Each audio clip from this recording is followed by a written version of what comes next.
front base of the speaker stand, there's a bank of balloons about 3 feet deep.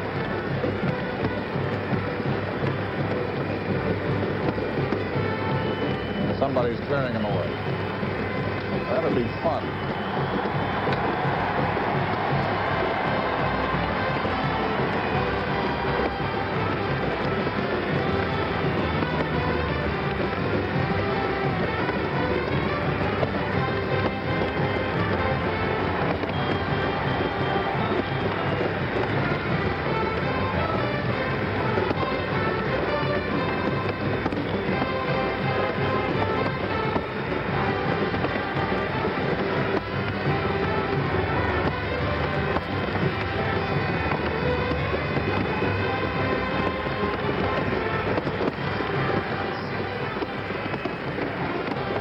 Job balloon buster. No, it's the sergeant-at-arms clearing the aisles.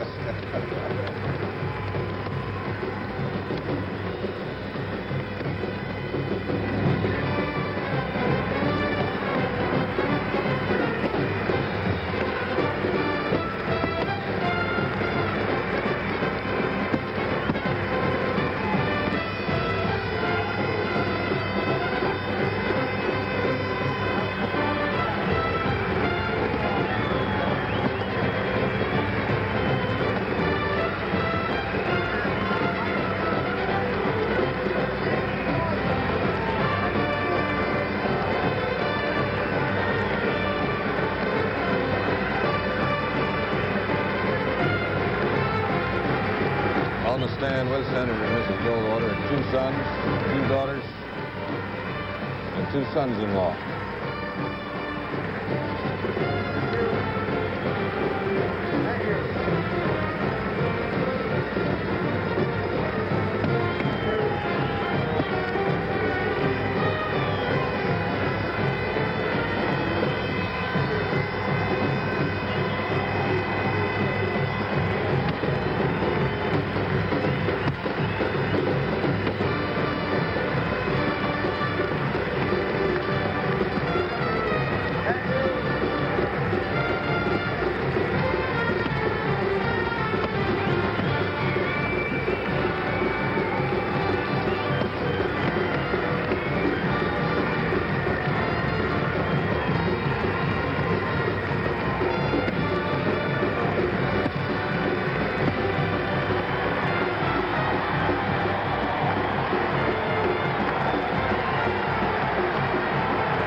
My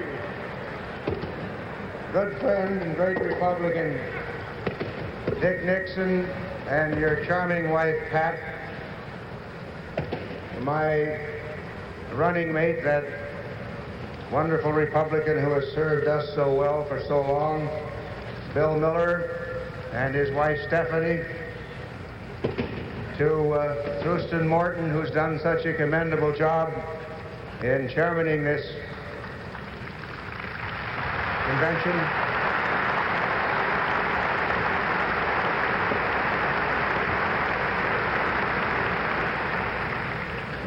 To Mr. Herbert Hoover, whom I hope is watching, and to that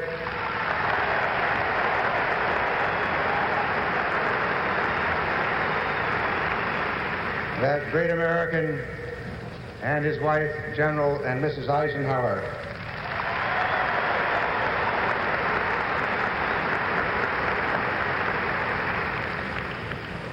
To my own wife, my family, and to all of my fellow Republicans here assembled and Americans across this great nation. From this moment, united and determined, we will go forward together, dedicated to the ultimate and undeniable greatness of the whole man. Together we will win.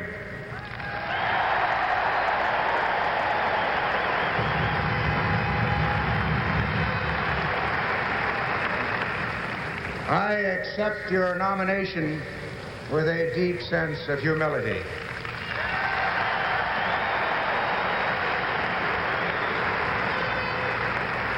I accept, too, the responsibility that goes with it, and I seek your continued help and your continued guidance.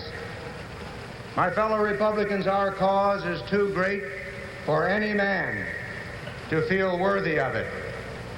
Our task would be too great for any man did he not have with him the hearts and the hands of this great Republican Party. And I promise you tonight that every fiber of my being is consecrated to our cause, that nothing shall be lacking from the struggle that can be brought to it by enthusiasm, by devotion, and plain hard work.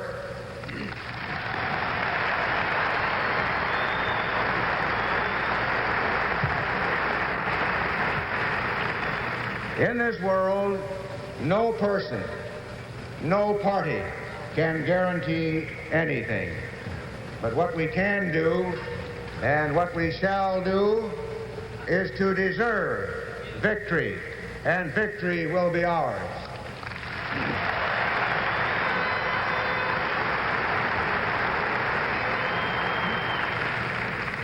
The good Lord raised this mighty republic to be a home for the brave and to flourish as the land of the free, not to stagnate in the swampland of collectivism, not to cringe before the bullying of communism.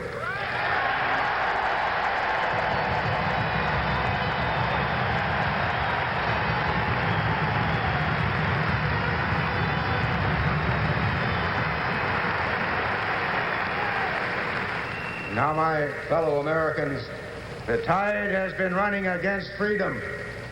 Our people have followed false prophet. We must and we shall return to proven ways, not because they are old, but because they are true.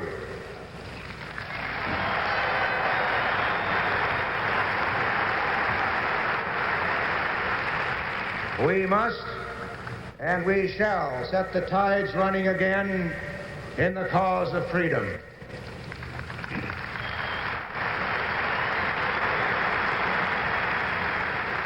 And this party, with its every action, every word, every breath, and every heartbeat, has but a single resolve, and that is freedom.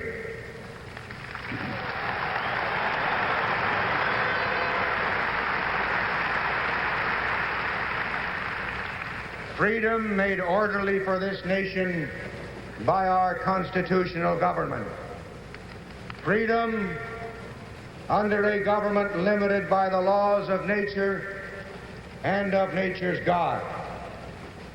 Freedom balanced so that order, lacking liberty, will not become the slavery of the prison shell. Balanced so that liberty, lacking order, will not become the license of the mob and of the jungle.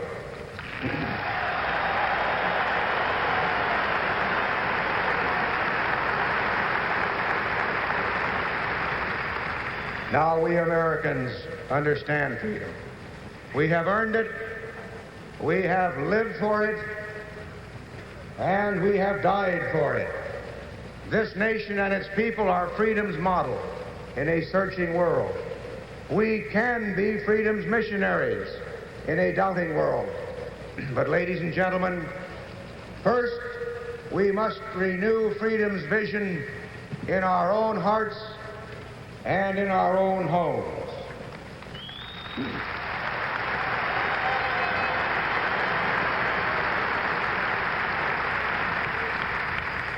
During 4 futile years, the administration which we shall replace has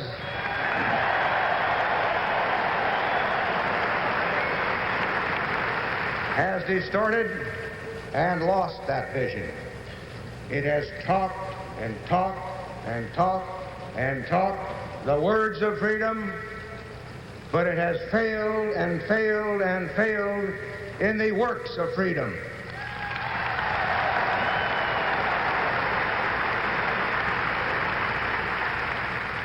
Now, failures cement the wall of shame in Berlin. Failures blot the sands of shame at the Bay of Pigs. Failures mark the slow death of freedom in Laos. Failures infest the jungles of Vietnam. And failures haunt the houses of our once great alliances and undermine the greatest bulwark ever erected by free nations, the NATO community.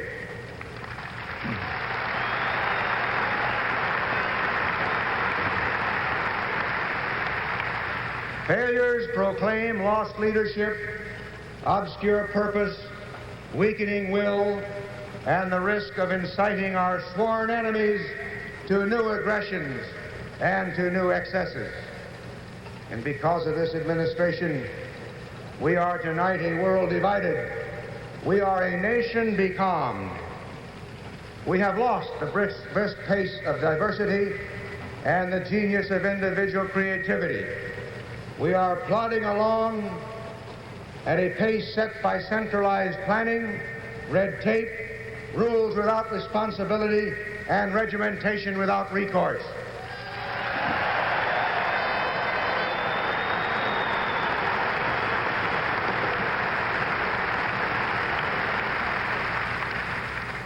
Rather than useful jobs in our country, our people have been offered bureaucratic make-work. Rather than moral leadership, they have been given bread and circuses. They have been given spectacles, and yes, they've even been given scandals.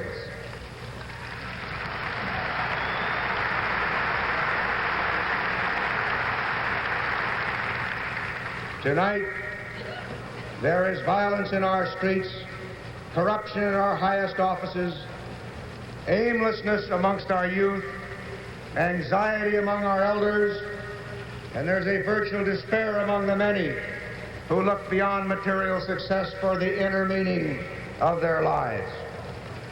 And where examples of morality should be set, the opposite is seen.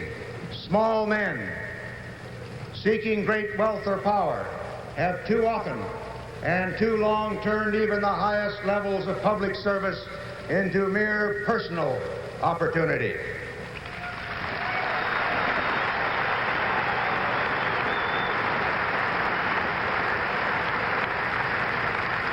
Now, certainly simple honesty is not too much to demand of men in government. We find it in most. Republicans demand it from everyone.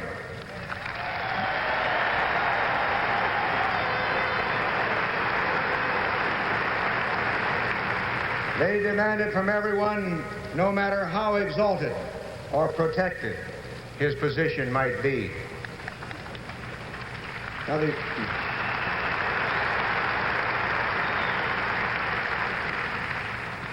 the growing menace in our country tonight to personal safety, to life, to limb and property, in homes, in churches, on the playgrounds and places of business, particularly in our great cities, is the mounting concern, or should be, of every thoughtful citizen in the United States.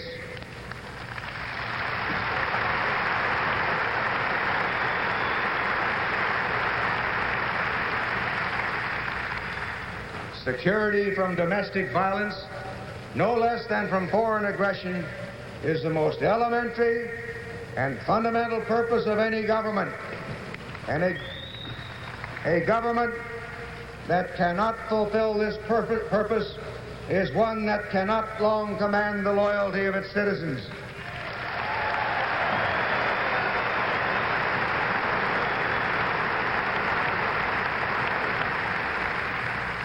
History shows us, it demonstrates that nothing prepares the way for tyranny more than the failure of public officials to keep the streets safe from bullies and marauders.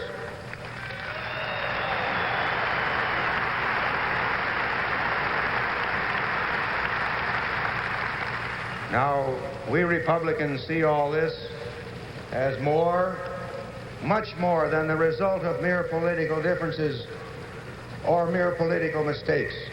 We see this as the result of a fundamentally and absolutely wrong view of man, his nature, and his destiny.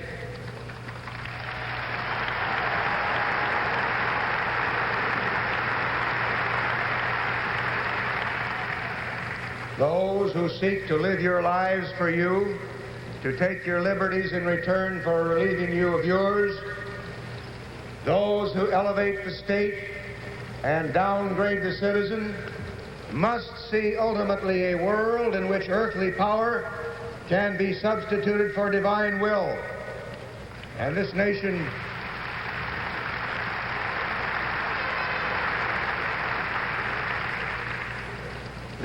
was founded upon the rejection of that notion and upon the acceptance of God as the author of freedom.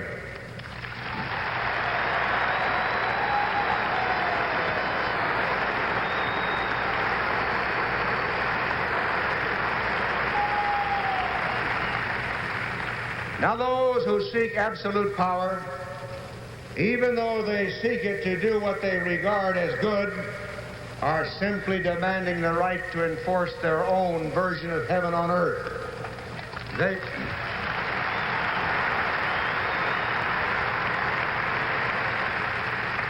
And let me remind you, they are the very ones who always create the most hellish tyrannies.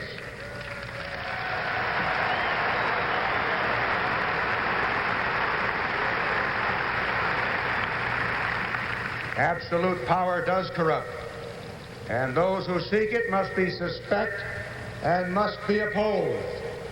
Their mistaken course stems from false notions, ladies and gentlemen, of equality.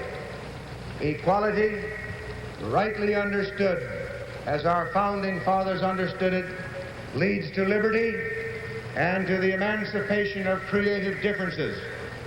Wrongly understood, as it has been so tragically in our time, it leads first to conformity and then to despotism.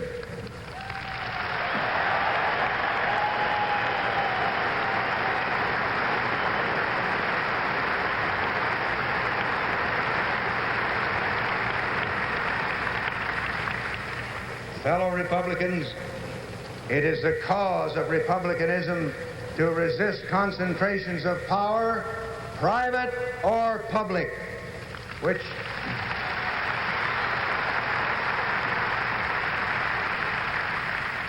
enforce such conformity and inflict such despotism.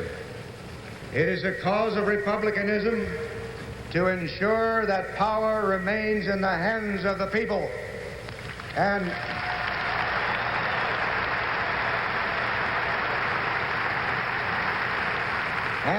so help us God, that is exactly what a Republican president will do with the help of a Republican Congress.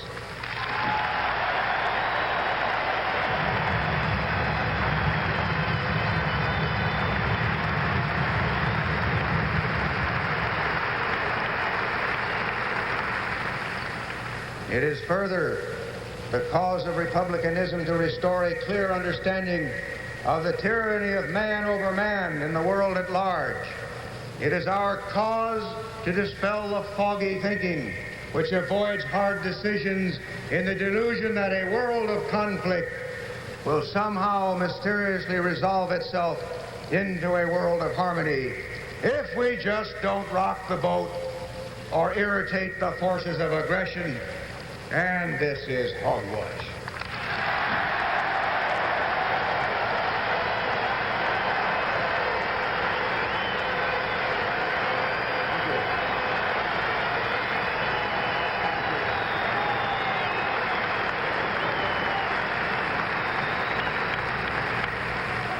It is further the cause of republicanism to remind ourselves and the world that only the strong can remain free, that only the strong can keep the peace.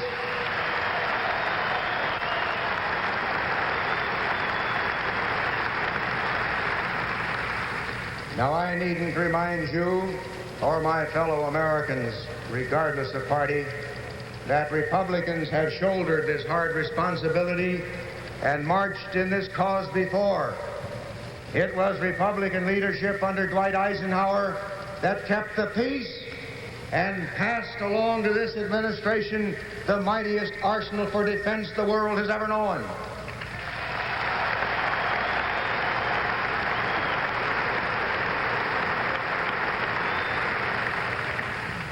And I needn't remind you that it was the strength and the believable will of the Eisenhower years that kept the peace by using our strength, by using it in the Formosa Straits and in Lebanon, and by showing it courageously at all times.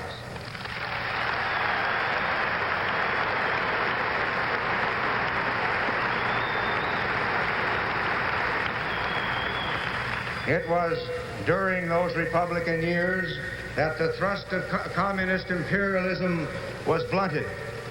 It was during those years of Republican leadership that this world moved closer, not to war, but closer to peace than at any other time in the last 3 decades.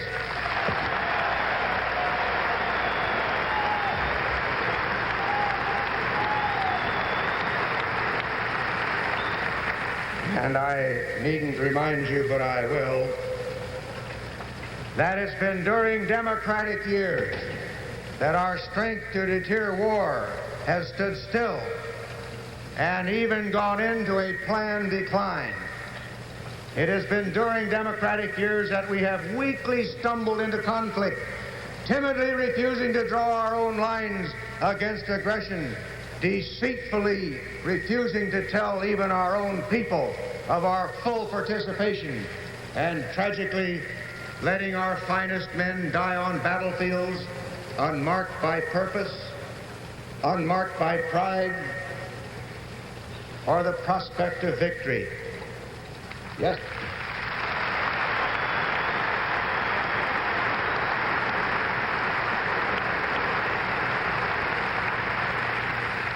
Yesterday, it was Korea. Tonight, it is Vietnam. Make no bones of this. Don't try to sweep this under the rug.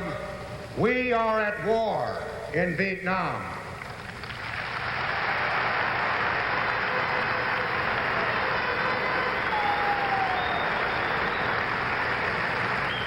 And yet the President, who is the commander-in-chief of our forces, refuses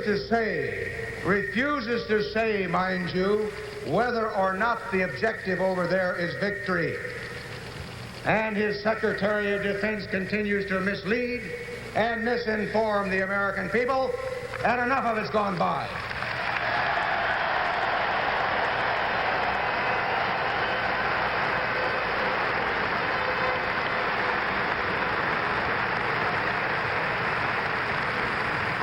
And I needn't remind you, but I will.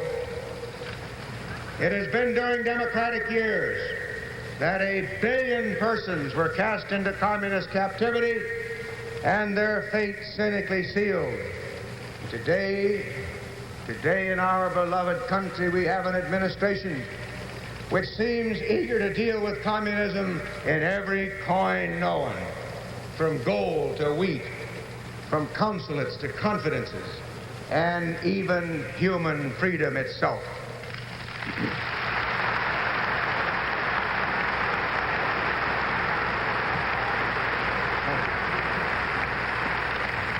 Now the Republican cause demands that we brand communism as the principal disturber of peace in the world today.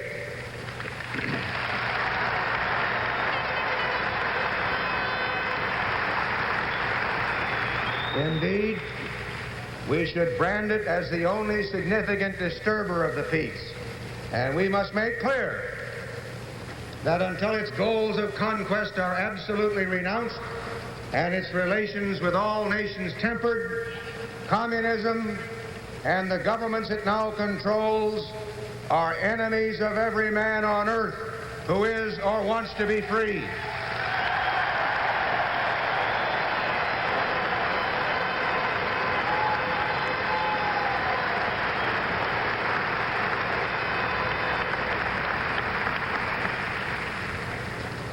Now, we here in America can keep the peace only if we remain vigilant and only if we remain strong. Only if we keep our eyes open and keep our guard up can we prevent war.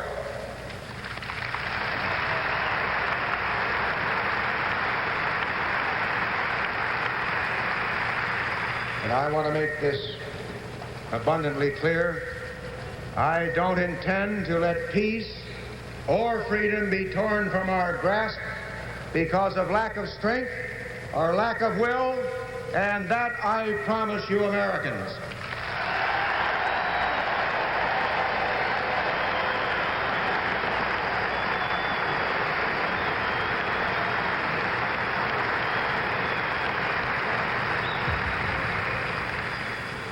I believe that we must look beyond the defense of freedom today to its extension tomorrow.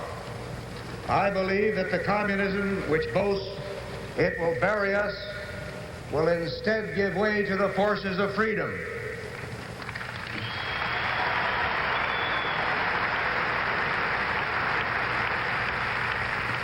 And I can see in the distant and yet recognizable future the outlines of a world worthy of our dedication, our every risk, our every effort, our every sacrifice along the way. Yes, a world that will redeem the suffering of those who will be liberated from tyranny. I can see, and I suggest that all thoughtful men must contemplate the flowering of an Atlantic civilization, the whole of Europe reunified and freed, trading openly across its borders, communicating openly across the world. Now,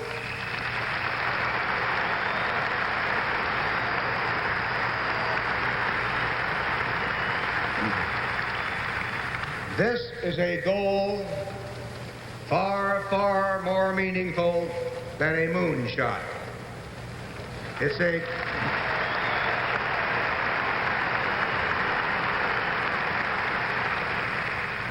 a truly inspiring goal for all free men to set for themselves during the latter half of the 20th century.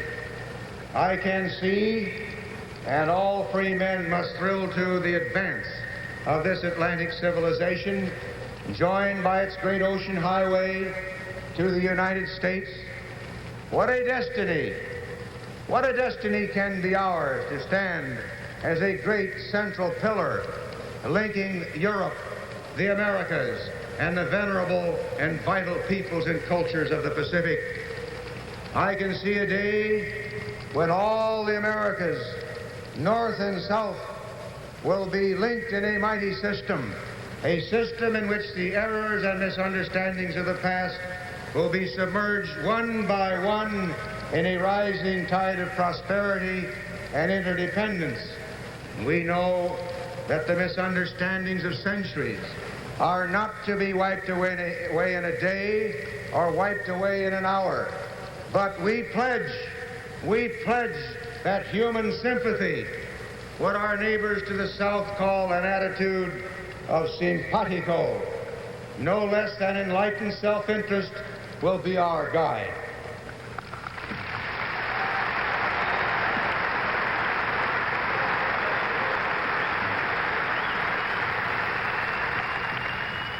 And I can see this Atlantic civilization galvanizing and guiding emergent nations everywhere. Now, I know that freedom is not the fruit of every soil. I know that our own freedom was achieved through centuries by unremitting efforts of brave and wise men. And I know that the road to freedom is a long and a challenging road. And I know also that some men may walk away from it, that some men resist challenge, accepting the false security of governmental paternalism. And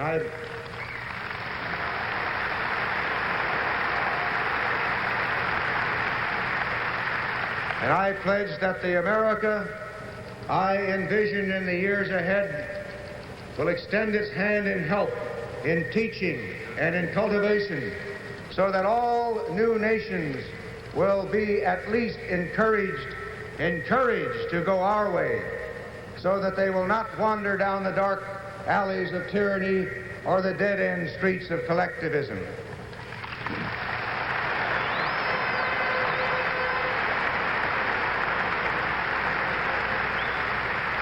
My fellow Republicans, we do no man a service by hiding freedom's light under a bushel of mistaken humility.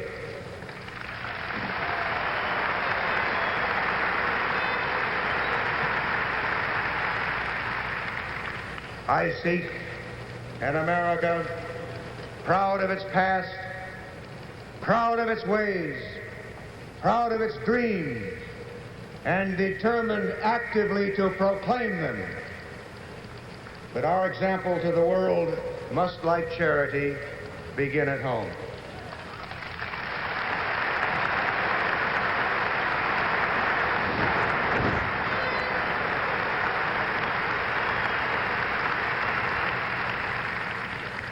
In our vision of a good and decent future, free and peaceful, there must be room for the liberation of the energy and the talent of the individual.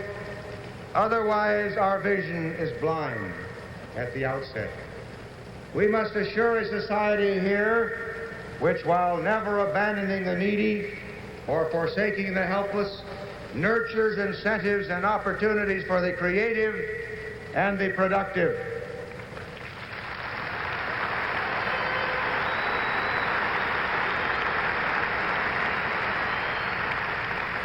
We must know the whole good is the product of many single contributions.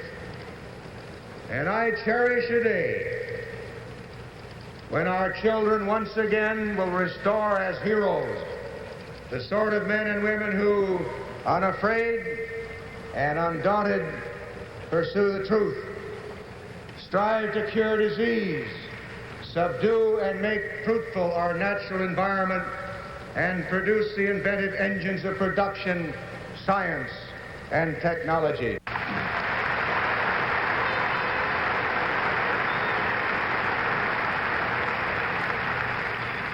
This nation, whose creative people have enhanced this entire span of history, should again thrive upon the greatness of all those things which we as individual citizens can and should do.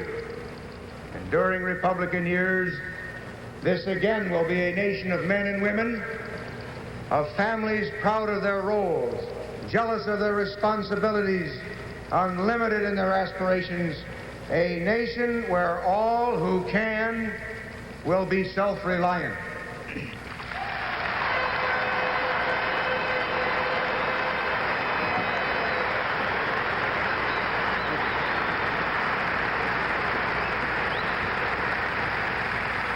We Republicans see in our constitutional form of government the great framework which assures the orderly but dynamic fulfillment of the whole man. And we see the whole man as the great reason for instituting orderly government in the first place. We see in private property and an economy based upon and fostering private property the one way to make government a durable ally of the whole man rather than his determined enemy.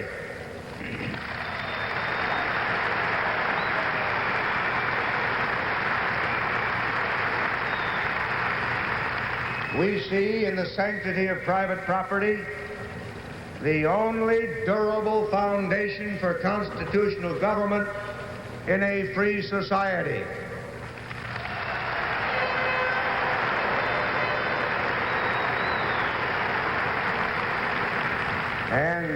And beyond that, we see and cherish diversity of ways, diversity of thoughts, of motives, and accomplishments. We don't seek to live anyone's life for him. We only seek to secure his rights, guarantee him opportunity,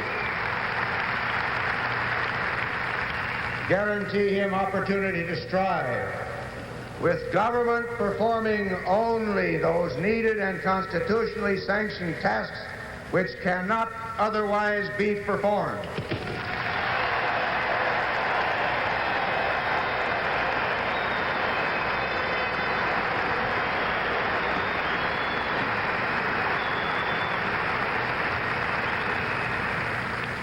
We Republicans seek a government that attends to its inherent responsibilities of maintaining a stable monetary and fiscal climate, encouraging a free and a competitive economy, and enforcing law and order.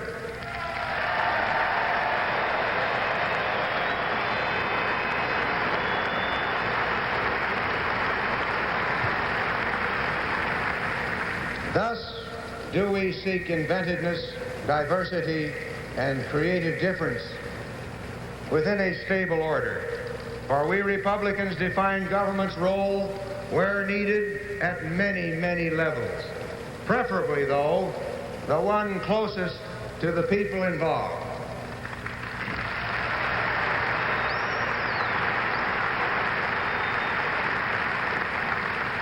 Our towns and our cities, then our counties, then our states, then our regional compacts, and only then the national government.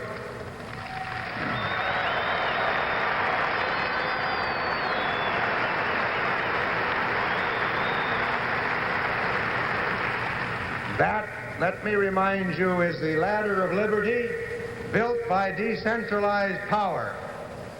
On it also we must have balance between the branches of government at every level.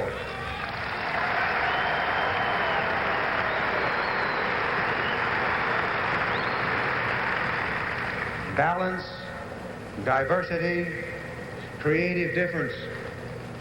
These are the elements of the Republican equation. Republicans agree heartily to disagree on many, many of their applications. But we have never disagreed on the basic fundamental issues of why you and I are Republicans.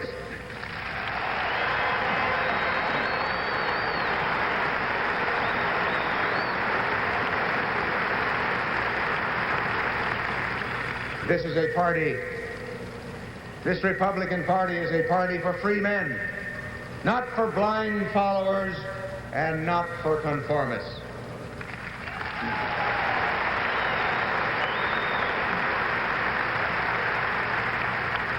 In fact, in 1858, Abraham Lincoln said this of the Republican Party, and I quote him because he probably could have said it during the last week or so. It was composed of strange, discordant, and even hostile elements. End of the quote, 1958. Yet all of these elements agreed on one paramount objective: to arrest the progress of slavery and place it in the course of ultimate extinction. Today, as then, but more urgently and more broadly than then, the task of preserving and enlarging freedom at home and of safeguarding it from the forces of tyranny abroad is great enough to challenge all our resources and to require all our strength.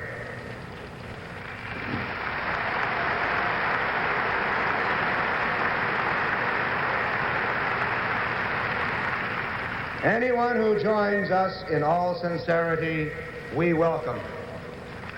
Those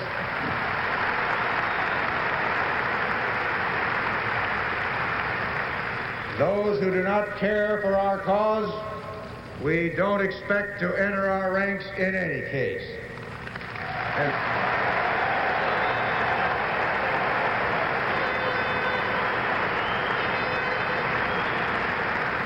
And let our republicanism, so focused and so dedicated, not be made fuzzy and futile by unthinking and stupid labels.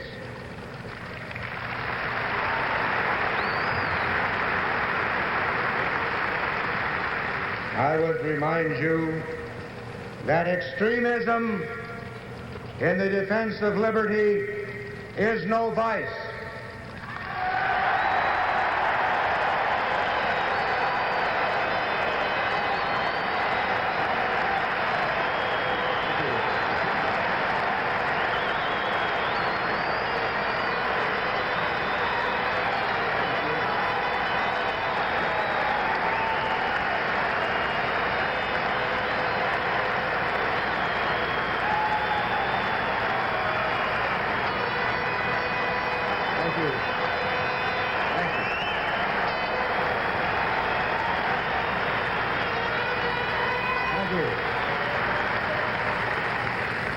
And let me remind you also that moderation in the pursuit of justice is no virtue.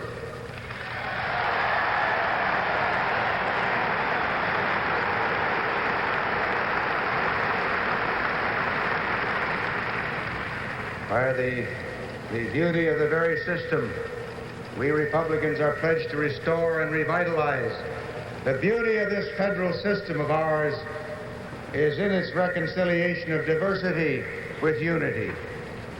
We must not see malice in honest differences of opinion, and no matter how great, so long as they are not inconsistent with the pledges we have given to each other in and through our Constitution.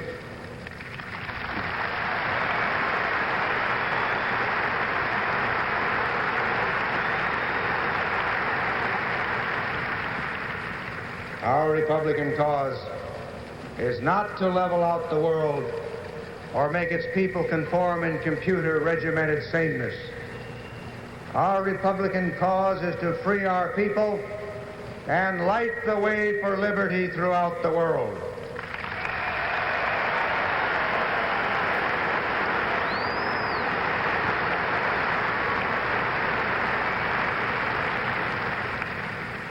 Ours is a very human cause for very humane goals. This party, its good people, and its unquenchable devotion to freedom will not fulfill the purposes of this campaign, which we launch here now, until our cause has won the day, inspired the world, and shown the way to a tomorrow worthy of all our yesteryears I repeat, I accept your nomination with humbleness, with pride, and you and I are going to fight for the goodness of our land. Thank you.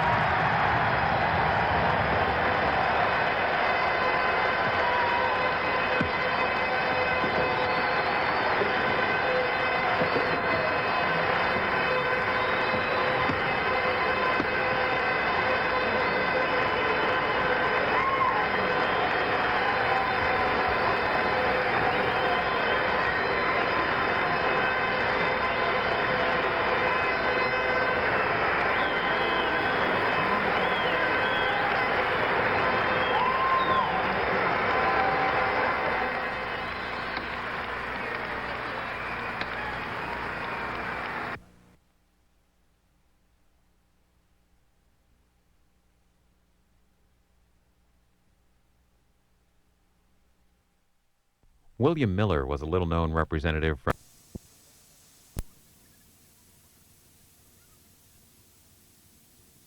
You don't have any questions about that? You don't have them? I've had my share of it.